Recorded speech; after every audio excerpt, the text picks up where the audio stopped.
어느 장로님하고 권사님이 계셨는데 연세가 80이 넘으셨어요.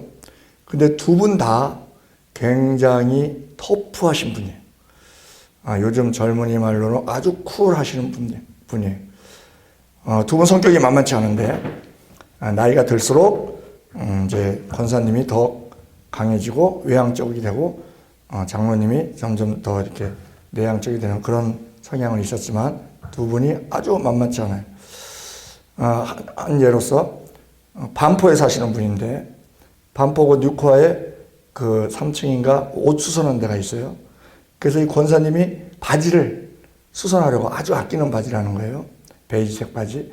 바지를 수선하려고 두 분이 같이 가셨어요. 같이 가셨는데 권사님이 이런저런 얘기를 해요. 그 수선하는 분하고. 그런데 권사님이 원하시는 대로 이게 안 된다는 거예요. 이 수선이 안 된다는 거예요. 그래서 그 권사님이 아주 근심 어린 표정으로 밖에서 기다리고 있는 장로님한테 이거 못 고친대요. 그랬더니 그 장로님이 버려! 이런 성격이시거든요. 그리고 지하철을 타시면 장로님 비 오는 날 우산을 각기 이제 씁니다. 우산을 각기 가지고 비 오는 날 타는데 장로님이 우산을 앞에다 이렇게 앉아서 자리에 앉아서 앞에 딱 기대고 있다가 꾹꾹 조셨어요. 이렇게 꾹꾹 조셨는데 권사님 저쪽에 앉아 있어요. 저쪽에 앉아 있다 내릴 때가 됐어요. 내릴 때가 됐는데 장로님은 계속 이렇게 졸고 계시는 거예요. 그러면 권사님이 딱 오셔서 그 자기 우산으로 이 장로님 우산을 탁 쳐요. 탁 쳐요. 그러면 이게 삐끗하잖아요. 그러면 이제 이렇게 일어나고 또 쫄래쫄래 이렇게 따라 나가고 이런 분이었어요. 굉장히 두 분 성격이 만만치 않죠. 그런데 그분의 권사님의 태도가 확 바뀌었어요. 어떻게 바뀌었느냐? 전철을 딱 타면 전에는 저쪽에 탔어. 저쪽에. 장로님 여기 타면 저쪽에 탔어요. 따로 같이 안 앉았어. 근데 꼭 옆에 앉아요. 옆에 앉아서 이 팔을 장로님 그 허벅지에다가 이렇게 딱 기대는 거예요. 이렇게. 허벅지에다 딱 기대요. 허벅지 위에다 팔을 놔요. 이렇게. 팔을 놓고, 그런데 굉장히 다정해 보이는데, 그런데 이 권사님 표정은 아주 어두워요. 금방 울 것 같은. 그냥 울음이 그냥 꽉 찼어. 꽉 찬 상태에서, 근데 이 장로님 그 허벅지에 팔을 딱 얹고서는 앞을 앞만 이렇게 보고 있는데, 그냥 울음이 꽉 찼어. 왜 그러느냐? 장로님이 암 판정을 받은 거예요. 암 판정. 그러니까 이제 암이라고 하니까 연세도 있으시고 암이라고 하니까 막 이제 이 측은지심이 발동이 된 거예요. 막 이 모성의 측은지심이. 그래서 너무나 이렇게 지난 추억들도 생각나는지 어쩐지 속은 제가 모르겠습니다만 굉장히 막 측은해 보이고 여겨지고 그리고 마음이 슬프고 즉 어떠한 이러한 상황의 그 장로님의 형편을 알고 나니까 그 권사님의 태도가 180도 바뀌더라는 거죠. 마찬가지입니다. 우리가 누군가를 대할 때 그 형편을 안다든지 우리가 많이 들은 말이 있어요. 지하철에서 어떤 아버지하고 젊은 아버지하고 애 한 5살짜리 한 애가 4살짜리 애가 남자애가 탔는데 남자애가 굉장히 부산한 거예요. 막 부산한 거야. 그 사람들이 다 인상을 찌푸렸어요. 인상을. 근데 아버지는 가만히 있어. 그냥 뭔가 골똘히 생각하면서 가만히 있어. 그러니까는 그걸 보다 못해서 다른 사람들은 그냥 인상 찌푸리고 말았는데 한 어르신이 얘기를 했어요. 아니 이보시오. 당신 그 아들 같은데 아들을 좀 이렇게 좀 자제를 시키고 좀 그래야지 저렇게 다른 사람들 다 인상 찌푸리는 거 안 보이느냐고 얘기를 한 거예요. 그때 이 아버지가 아이고 죄송합니다. 지금 제 어미를 묻고 오는 길이었거든요. 그러니까 자식이 불쌍한 거예요. 아들이 불쌍한 거예요. 어미 없이 어떻게 사냐. 그런 마음에서 이렇게 있었는데 다른 사람들 그걸 모르니까 애가 막 불쌍하니까는 야단치는데 그 얘기를 이제 이 아버지의 형편을 알았잖아요. 그 아이의 형편을 알았잖아요. 그러고 나니까 아무도 그 소리를 들은 사람은 아무도 아이에 대해서 나무라는 사람이 없고 오히려 그냥 측은하게 보는 그런 상태가 되는 것이죠. 이처럼 우리가 서로가 서로를 안다는 게 중요한 것인데 우리가 진짜 알아야 되는 게 있어요. 그게 하나님의 마음입니다. 하나님의 마음을 알아야 그 마음에 우리가 맞추든지 말든지 할 거 아니에요. 그런데 하나님은 눈에 안 보이세요?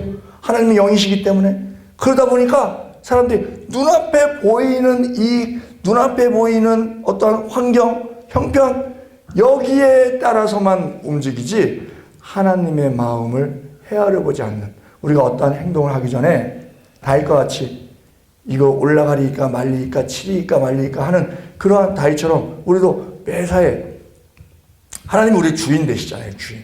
그러면 왕 되시고 신하된 입장에서는 왕에게 물어야 되고 종된 입장에서는 주인에게 물어야 되듯이 계속적으로 물으면서 그 하나님의 뜻에 맞게 행동을 해야 되는 거죠. 하나님의 뜻, 그것을 우리가 알 수 있는 것이 성경 말씀입니다. 특별 계시로 우리에게 주셨어요. 거기에 많은 말씀이 나오죠. 하나님의 뜻이 그냥 구구절절이 많이 나옵니다. 대표적인 것이 데살로니가전서 5장 6절, 항상 기뻐하라, 쉬지 말고 기도하라, 범사에 감사하라. 이는 그리스도 예수 안에서 너희를 향하신 하나님의 뜻이니라. 그리고 분명하게 말씀해 주십니다. 그런데 우리가 항상 기뻐하는가? 쉬지 말고 기도하는가? 범사에 감사하는가? 이거를 매일 체크를 해야 되는데 그냥 기분대로 살아요. 기분대로. 오늘 사울이요, 다윗이 10황무지에 있다는 그 10사람들의 말을 듣고 3,000명을 특수부대를 조직해서 다윗을 잡으러 갑니다. 그런데 이 사울이요, 하나님의 뜻을 전혀 모르는 사람이에요. 다윗만 생각하면 항상 기뻐하라는 것 안 되고요. 그 사울이 기도했다는 기록 없고요. 그리고 범사에 감사가 싹 사라져버려요. 다윗만 생각하면. 왜? 자기 그 권력 욕심에 의해서. 하나님께서요, 우리 전 인류에게 공평하게 주신 것이 있습니다. 누구에게나 공평하게 주신 것. 시간. 하루 24시간. 누구나 다 빈부, 기천, 남녀노소 관계없이 그냥 다 24시간은 공평해요. 그리고 기후. 비 오든지 눈 오든지 태풍이 불든지. 그리고 양심 다 주셨어요. 그리고 구원의 기회. 그 다음에 다 죽습니다. 죽음. 그리고 다 자유의지를 주셨어요. 우리가 하나님께 물어야 된다고 하면서 다 너무 민감하게 하나님, 제가 오늘 무엇을 먹어야 되나요?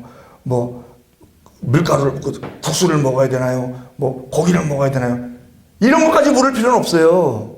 왜? 그거는 어디서 충당이 돼요? 자유의지에서 충당이 돼요. 자유의지에서. 웬만한 것은 자유를 우리에게 주셨기 때문에, 결정 자유를 우리에게 주셨어요. 물론 하나님이 구별적으로 주신 것도 있어요. 공평하게 주신 것도 있지만 구별적으로 주신 것도 있습니다. 재능, 외모, 환경, 사명, 이런 거는 각자 나름대로 주신 것이 있죠. 다 다르죠. 구원의 기회. 하나님께서는 디모데전서 2장 4절에 하나님은 모든 사람이 구원을 받으며 진리를 아는 데 이르기를 원하시니라. 이게 하나님의 뜻이에요. 그래서 그 구원을 받기 위해서 어떻게 해야 됩니까? 요한복음 14장 6절에 예수께서 가라사대 내가 곧 길이요 진리요 생명이니 나로 말미암지 않고는 아버지께로 올 자가 없느니라. 사도행전 4장 12절 다른 이로서는 구원을 얻을 수 없나니 천하 인간의 구원을 얻을 만한 다른 이름을 우리에게 주신 일이 없음이니라. 이처럼 우리가 그 구원 기회도 공평하게 주셨습니다. 지금 사울이요, 다윗이 그 10황무지에 있다는 말을 듣고 다윗을 잡으려고 이스라엘에서 택한 3천과 함께 10황무지로 내려갑니다. 당시 사울에게 있어서는요, 최대의 관심사가 다윗을 찾아서 제거하는 일입니다. 그러므로 그는 다윗의 은신처에 대한 제보가 들어오자마자 즉시 군사를 이끌고 자신의 소중한 인생을 낭비합니다. 낭비. 우리가 세월을 아끼라 그래요. 세월을 아끼라는 건 뭐예요? 기회가 왔을 때 그 기회를 선용하라는 겁니다. 선용. 달란트를 받았을 때 땅에 묻어두지 말고 그것을 장사를 해서 남기라는 것이죠. 그런데 지금 이 사울은요, 그것이 하나님의 뜻에 맞는 것은 하나님을 위해서, 이웃을 위해서 우리가 활동하는 것인데, 사울은 자기 자신만을 위해서 지금 행동하는 거예요. 그러니까 이는 벌써 하나님으로부터 버림받아도 핑계치 못할 그런 삶을 지금 살고 있는 것이죠. 우리는 여기서 그가 얼마나 한심한 인생을 살고 있는지를 알 수 있습니다. 그는 한 나라의 왕입니다.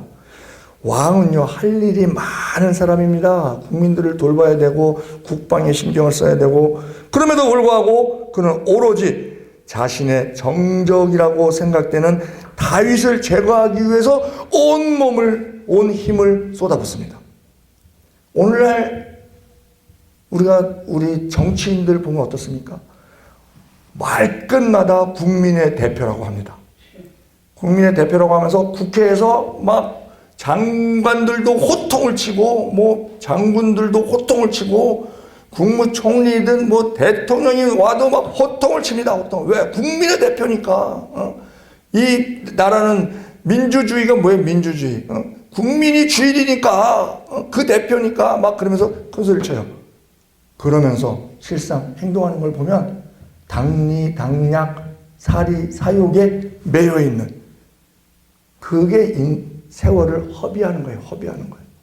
세월을 아끼지 못하는 겁니다. 성경은요, 사울이 다윗을 제거하기 위해서 얼마나 애를 쓰는지 분명하게 증언하고 있습니다. 그는 실로 소중한 인생의 자원들을 헛되고 무익한 일에 마구마구 지금 낭비하고 있는 것입니다. 사울에게는요, 다윗을 제거하는 일이 급선무라고 생각할 수도 있습니다. 왜? 그의 인본적인 판단에 의하면 다윗이 없어야 자기가 왕권이 계속 유지된다고 생각하는 거예요. 마귀에게 속는 것이죠. 자신이 왕이 된 것이 자기 노력으로, 자기 능력으로 된 것이 아니잖아요. 하나님이 세우셨어요. 그러면 그는 어떻게 됩니까? 그리고 다윗에게, 자기는 버림받았고 다윗에게 그 기름 부음이 된 것을 그는 알았어요. 그러면 그가 가질 자세는 뭐냐? 욥기 1장 21절이죠. 주신 자도 여호와시오, 취하신 자도 여호와시오니 여호와 이름이 찬송을 받을지니이다 하고 다윗에게 물려줄 생각을 해야 되는 것이죠. 아멘. 그것이 하나님의 뜻을 이행하는 겁니다. 세월을 아끼는 겁니다. 그러나 그는 하나님의 뜻은 전혀 생각지 않고 어리석게 행동합니다.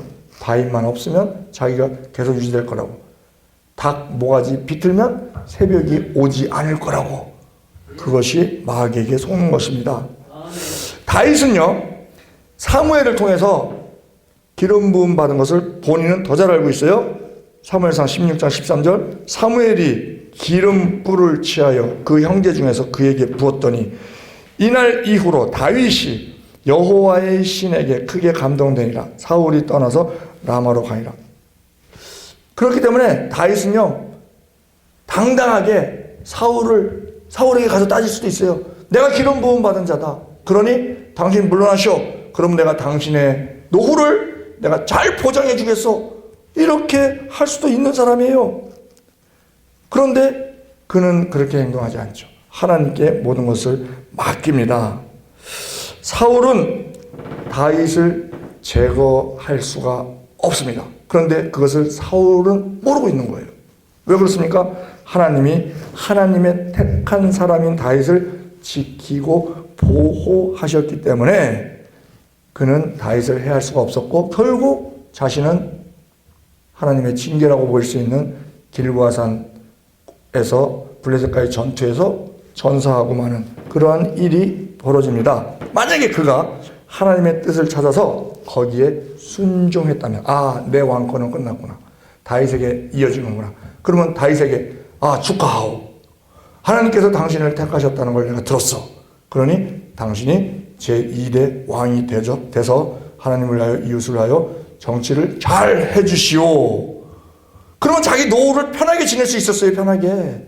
최소한 왕권은 유지를 못하겠지만 그가 사람들에게, 후세 사람들에게 비난을 받지 않았을 거예요. 아, 왕권을 잘 이양해 준 왕이다 하는 그런 말을 들었을 거예요. 그런데 그걸 계속 붙들고 있다가 후대 사람들의 평가는 뭡니까? 실패한 왕이라는 그 기억이 남게 됩니다.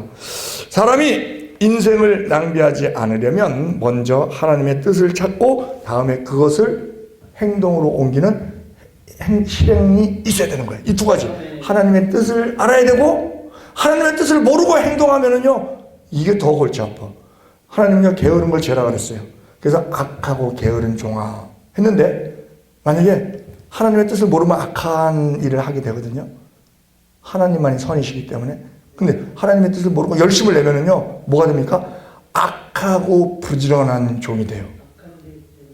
그러면 더 골치 아픈 거예요. 더 골치 아픈 거예요. 이 하나님의 뜻을 알고 그것을 힘써 따르는 이 두 가지를 행할 때 인생에 실패하지 않고 후회가 없는 그러한 삶을 살게 됩니다. 누가 참으로 지혜 있는 사람인가? 성경은요, 하나님의 뜻을 이해하는 사람이다 라고 말을 해줍니다. 에베소서 5장 15절. 그런즉 너희가 어떻게 행할 것을 자세히 주의하여 지혜 없는 자 같이 말고 오직 지혜 있는 자 같이 하여 세월을 아끼라. 때가 악하니라. 그런즉 그러므로 어리석은 자가 되지 말고 오직 주의 뜻이 무엇인가 이해하라. 술 취하지 말라. 이는 방탕한 것이니 오직 성령의 충만을 받으라 하고 얘기합니다. 각자의 환경은 아까 하나님이 개별적으로 주신다 그랬어요. 환경의 복 개별적으로 주십니다. 아무리 조건이 좋고 금수저라 하더라도 많은 돈을 가지고 있고 시간을 가지고 있고 권력을 가지고 있고 재능이 있다 하더라도 하나님의 뜻을 모르면 이 모든 것이 헛된 삶이 되고 낭비하게 되는 것입니다.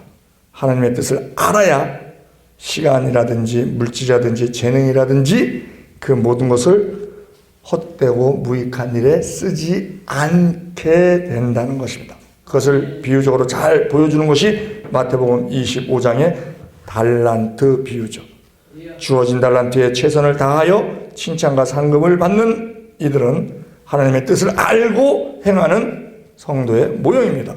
반면에 자신의 달란트를 땅속에 묻어두었다가 책망과 형벌을 받게 되는 사람은 주의 뜻을 모르거나 또는 알면서도 순종하지 않는 사람들, 이러한 사람들이 세월을 낭비하는 사람입니다. 그러므로 우리는 항상 자신이 어떤 모습으로 살아가고 있는지 돌아볼 줄 알아야 됩니다. 열심히 살고 또 최선을 다할지라도 실패하는 이들이 얼마든지 있을 수 있다. 왜? 세월을 낭비하는 자, 헛된 일, 하나님의 뜻을 모르고 행동하는 자. 그에 대한 말씀이 무엇입니까? 마태복음 7장 21절이죠. 나더러 주여 주여 하는 자마다 다 천국에 들어갈 것이 아니라 다만 하늘에 계신 내 아버지 뜻대로 행하는 자라야 들어가리라. 뜻을 알아야 되고 행해야 되는 거예요. 그날에 많은 사람들이 나더러 이르기를 주여 주여 우리가 주의 이름으로 선지자 노릇하며 주의 이름으로 귀신을 쫓아내며 주의 이름으로 많은 권능을 행치 아니하였나이까 하리니 그때 내가 저희가 밝히 말하되 나는 너희를 도무지 알지 못하니 불법을 행하는 자들아 내게서 떠나가라 하리라.